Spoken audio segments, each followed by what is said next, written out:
w'ekika kya Nakinsige olunaku olwaleero bakedde kweyiwa ku mbuga enkulu e Bulange Mengo okwanjulira Katikkiro wa Buganda Charles Peter Mayiga omukulu w'ekika kino omutuufu alondeddwa mu buwangwa n'ennono.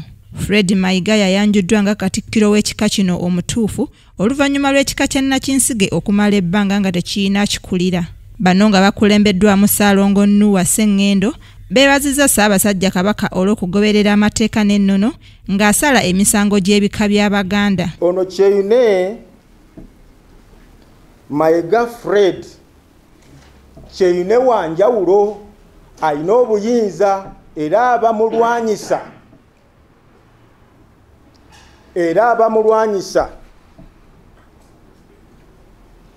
amafumu n'engabo bijja kusaanawo mu maaso gaabwe.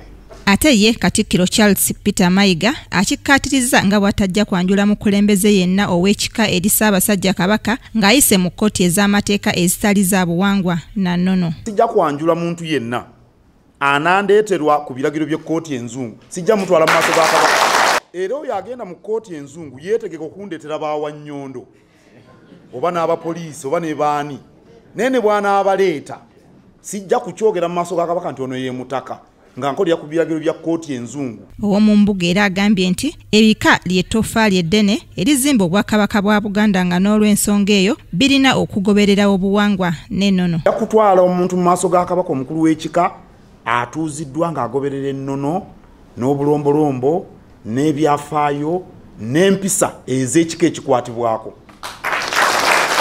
Hairat Nakaweesa, Kingdom TV, amalindirire.